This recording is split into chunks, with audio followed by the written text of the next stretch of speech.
아멘. 예수님은 2000년 전에 말세가 되면 많은 거짓 선지자들과 그리스도들이 일어나서 많은 사람을 미혹할 것이다 라고 예언을 하셨습니다. 그래서 우리나라에만 보면 재림 예수라고 하는 사람이 50명, 또 자신이 하나님이라고 하는 사람들이 20명 정도가 있다고 합니다. 코로나로 온 세상에 드러나게 된 신천지 이만희가 아마 대표적인 사람이라고 할 수 있을 것이죠. 우리는 이러한 거짓 이단들에 왜 사람들이 빠져드는지 이상하게 생각할지 모르지만 이 신천지에 빠진 사람들을 보면 아주 정상적이고 또 공부도 많이 하고 또 젊은 사람들도 많다는 것을 알 수 있습니다. 그런데 대부분 이 거짓 이단들이 사람들을 미혹할 때 사용하고 있는 것은 다른 것이 아니라 바로 우리가 읽고 있는 똑같은 성경을 가지고 미혹하는 것이죠. 이단들이 많이 사용하고 있는 성경책이 뭐냐면 요한계시라는 것을 알 수 있어요. 왜 그럴까요? 요한계시록은 특별히 이 상징과 숫자가 많이 나오기 때문에 마치 신비한 비밀을 자신들이 풀어주는 것처럼 쉽게 사람들을 미혹할 수 있기 때문에 그렇죠. 또 이단 교주들의 특징이 하나 있는데 보면은 다 백마를 타고 있어요. 그래서 백마를 탄 사진들이 다 있죠. 그런데 백마를 탄 사람들이 또 하나 더 있어요. 그게 누구냐면 바로 김정은입니다. 그래서 김정은도 백마를 탄 사진을 좋아해요. 그래서 아무튼 이런 교주들, 사이비 이단 같은 사람들이 참 백마를 좋아하고 또 흰색을 좋아하는 것 같아요. 오늘 본문에 보면 예수님은 첫 번째로 사단이 예수님을 미혹했다가 실패를 하게 되죠. 그러자 이 사단이 예수님을 미혹하는 것이 무엇이냐면 하나님의 말씀을 가지고 예수님을 미혹하는 걸 알 수 있습니다. 그래서 오늘 본문에 5에서 6절을 보면 이에 마귀가 예수를 거룩한 성으로 데려다가 성전 꼭대기에 세우고 이르되 내가 만일 하나님의 아들이어든 뛰어내리라. 그러면서 뭐라고 말하냐면 기록되었으되 그가 너를 위하여 그의 사자들을 명하시리니 그들이 손으로 너를 받들어 발이 돌에 부딪히지 않게 하리로다 하였느니라. 이렇게 말합니다. 성전 꼭대기에 세우고 뛰어내리라고 말하는 거죠. 그러면서 그가 인용하는 것이 무엇이냐면 시편 91편 11절에서 12절 말씀입니다. 그래서 사단은 다시 네가 만일 하나님의 아들이어든 이라는 말로 시작을 합니다. 그리고 나서 하나님께서 그의 자녀들을 보호하신다는 그 약속의 말을 인용하죠. 그러면서 성전에서 뛰어내리라 라고 말하죠. 하나님의 말씀대로 그러면 하나님께서 너를 상하지 않고 너를 보호해 주실 것이다 라는 그런 말입니다. 먼저 사단은 이번에도 내가 만일 하나님의 아들이어든 이라는 말을 먼저 사용하죠. 사단이 이 말을 하는 의도는 무엇일까요? 내가 하나님의 말씀을 믿는, 정말 믿는 하나님의 아들이라면 하나님의 말씀에 기록된 것을 믿고 말씀대로 뛰어내려 보라는 것이죠. 이 두 번째 유혹은 잘 들어야 됩니다. 왜냐하면 예수님을 믿는다고 하는 사람들, 성경을 많이 알고 있는 사람들이 너무 쉽게 넘어가는 유혹이기 때문에 그렇죠. 이 사단의 두 번째 유혹이 무엇인가요? 그것은 하나님의 말씀인 성경을 잘못 사용하도록 유혹하는 것입니다. 잘못 적용하도록 유혹하는 것이에요. 하나님께서 보호해 준다고 했으니까 내가 정말 하나님의 말씀을 믿는다면 뛰어내리라는 그 사단의 말이 굉장히 그럴싸하게 보이지 않나요? 내가 하나님의 말씀을 믿는다면 성경에 기록된 대로 뛰어내리는 것이 믿음의 행위처럼 생각하게 만드는 것이죠. 그리고 만약 뛰어내리지 않는다면 그것은 하나님의 말씀을 믿지 못하는 그런 불신앙적인 행위처럼 보이게 한다라는 것입니다. 그런데 정말 그럴까요? 그렇다면 사단의 유혹의 문제점이 무엇일까요? 그건 역시 예수님의 대답에서 우리는 알 수 있습니다. 예수님께서는 다시 성경의 말씀을 가지고 대답을 하시죠. 그래서 7절 말씀을 보면 예수께서 이르시되 또 기록되었으되 주 너의 하나님을 시험하지 말라 하였느니라 하시니, 이렇게 예수님 말씀하시죠. 예수님은 거짓된 잘못된 하나님의 말씀을 이용하는 사단에게 바른 하나님의 말씀으로 또 응답하시는 걸 알 수 있는 것이죠. 사단이 말한 것의 문제점은 성경에 대한 하나님의 약속이 잘못된 것이 아니라 하나님의 약속의 말씀을 잘못 사용하고 있다는 것입니다. 즉 하나님의 말씀을 가지고 하나님을 시험하고 있다는 것이죠. 그리고 성경은 하나님을 시험하지 말라고 말씀하고 있다는 것입니다. 하나님의 말씀을 믿는 것과 시험하는 것과는 무슨 차이가 있을까요? 이것은 비슷한 것 같지만 매우 큰 차이가 있습니다. 하나님의 약속의 말씀을 붙드는 것은 신앙이죠. 하나님의 말씀을 시험하는 것은 불신앙이기 때문에 그렇습니다. 만일 예수님께서 하나님의 사역을 하시다가 어쩔 수 없이 성전에서 떨어지게 되었을 때에 하나님께서는 그의 사역을 위해서 필요하시다면 다치지 않도록 보호해 주실 것입니다. 그러나 하나님께서 보호해 주신다고 약속했다고 해서 일부러 그러한 상황을 자신이 만들어서 하나님께서 그렇게 약속하신 말씀을 행하게 하는 것은 시험이라는 것이죠. 왜냐하면 그것은 하나님을 믿는 것이 아니라 하나님을 자기 마음대로 조종하는 것이기 때문에 그렇습니다. 하나님의 뜻대로 순종하는 것이 아니라 자신의 뜻에 하나님이 따르도록 조작하려는 교만한 행동이기 때문에 그렇죠. 이것은 자신이 신이 되고 하나님을 종으로 만들어버리는 그런 행위가 되는 것입니다. 하나님께서는 우리가 먹을 것이 없을 때 우리에게 먹을 것을 주시는 분이십니다. 당신의 자녀들이 굶어 죽게 하지 않으실 것이죠. 일용할 양식을 주시는 분이십니다. 그러나 하나님께서 먹을 것을 주시니까 일부러 일을 하지 않고 노는 것은 하나님을 시험하는 것이라고 할 수 있습니다. 마가복음 16장 17절에서 18절에는 이런 말씀이 있습니다. 믿는 자들에게는 이런 표적이 따르리니 곧 그들이 내 이름으로 귀신을 쫓아내며 새 방언을 말하며 뱀을 집어 올리며 무슨 독을 마실지라도 해를 받지 아니하며 병든 사람에게 손을 얹은즉 나으리라 하시더라. 이 말씀은 믿는 사람들 각자가 다 이런 표적이 나타난다는 그런 말이라기보다는 믿는 자들 중에 이러한 표적이 나타난다는 말로 이해해야 될 것입니다.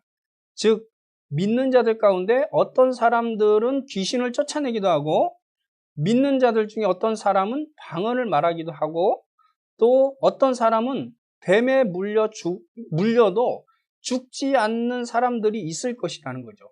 그리고 어떤 사람들은 병자를 고치는 사람도 있을 것이라는 것입니다.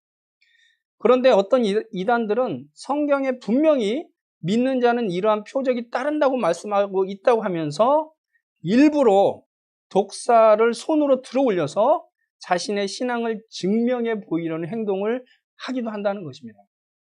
1908년 미국 테네시주의 한 교회에서 헬슬리 목사라고 하는 사람은 이 마가복음 16장을 설교한 후에 자신이 구원받았음을 증명하기 위해서 설교와 집회에서 독사를 사용하는 행위를 아주 독특한 종교 의례로 정착하기 시작합니다.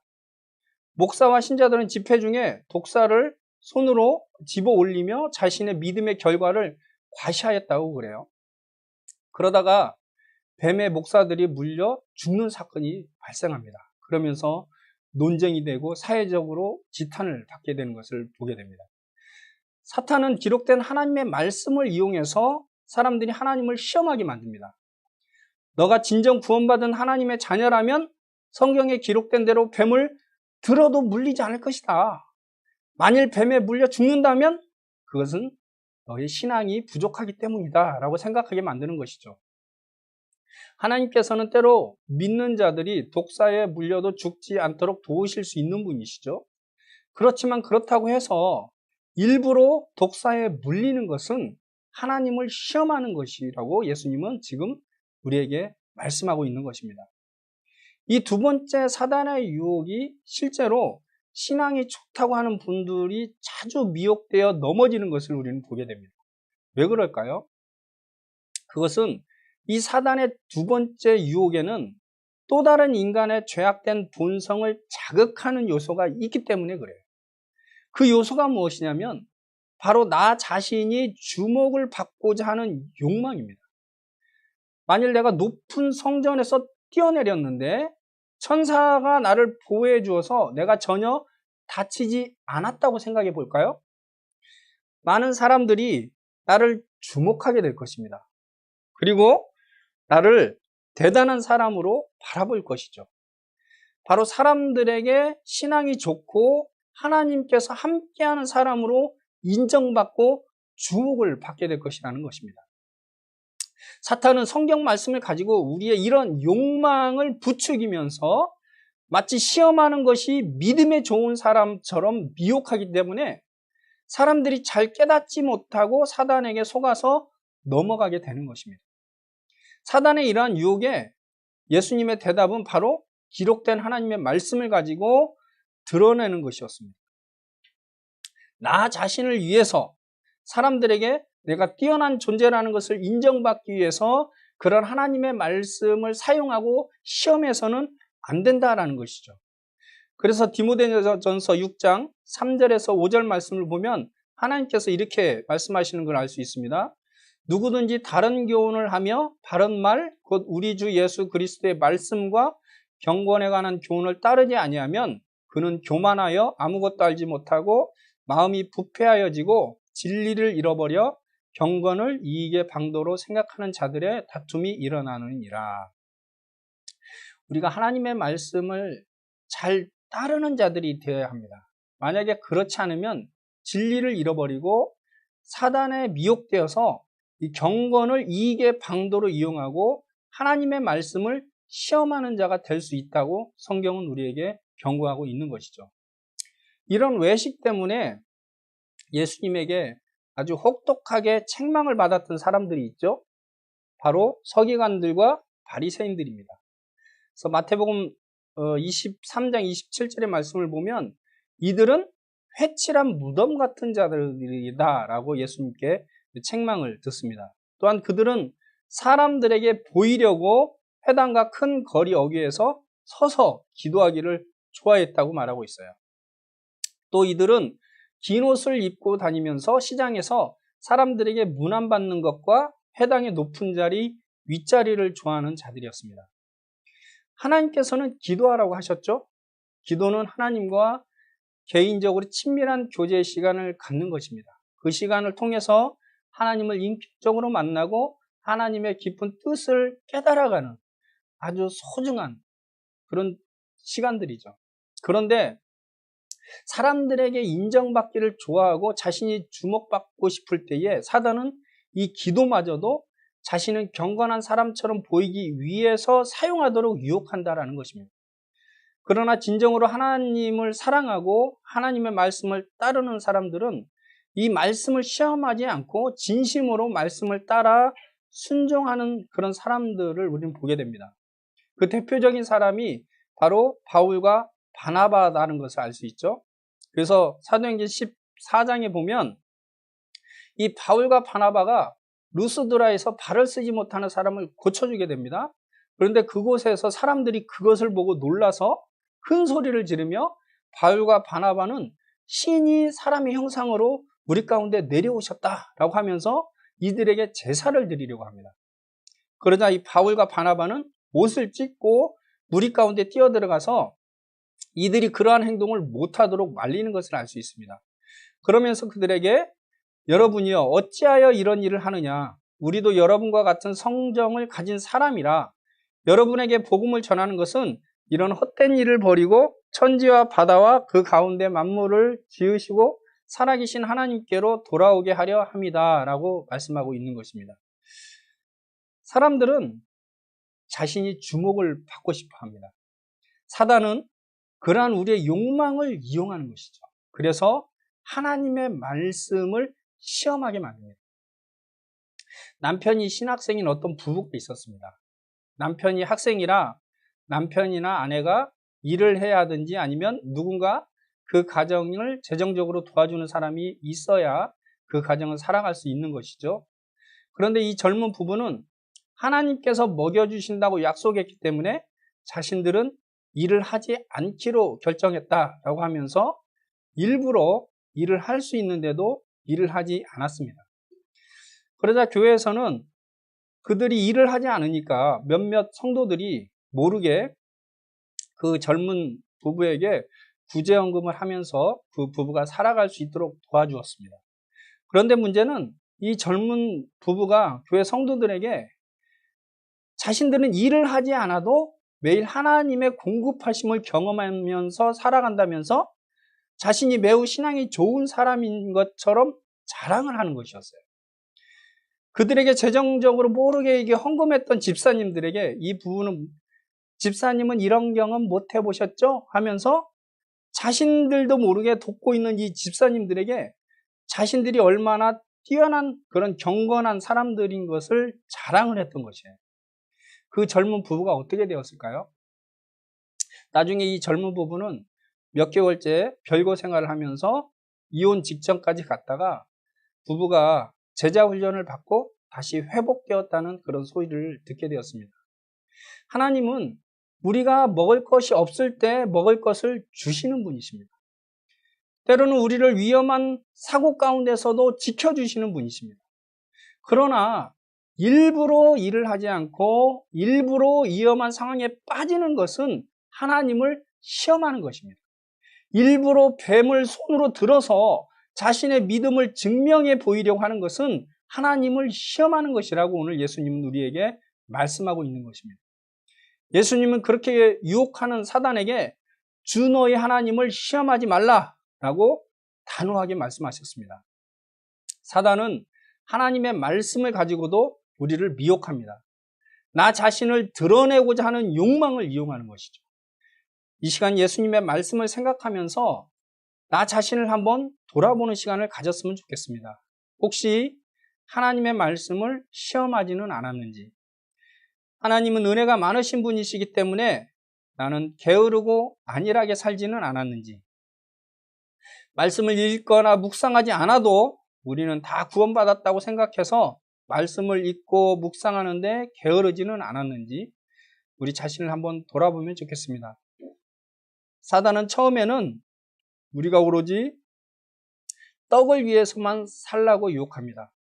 우리가 끊임없이 우리 자신의 육신의 피로를 채우는 데만 정신을 쏟게 만듭니다. 그리고 말씀에 집중하면 이번에는 나 자신이 주목을 받고자 하나님의 말씀을 시험하도록 유혹합니다. 이 시간에 다 같이 우리가 정신을 차리고 깨어서 예수님처럼 사단에 미혹되지 않도록 이 시간 다 같이 주님께 기도했으면 좋겠습니다. 주님, 제가 떡에만 관심을 갖지 않도록 도와주시옵소서. 나 자신이 주목받고자 말씀을 시험하는 자가 되지 않도록 도와주시옵소서. 저희는 때로 아무것도 모르고 사단의 유혹에 속아서 넘어집니다. 주님, 저희가 무지않게 하여 주시고 무지하지 않게 하여 주시고 사단의 거짓과 속임수를 알게 하여 주셔서 우리가 속지 않고 하나님의 자녀로 끝까지 하나님을 신뢰하며 하나님을 시험하지 않고 믿음으로 늘 하나님의 말씀을 따라 살아갈 수 있게 해달라고 이 시간에 간절히 하나님께 기도하겠습니다. 하나님, 저희는 연약합니다. 우리의 연약함을 잘 아시는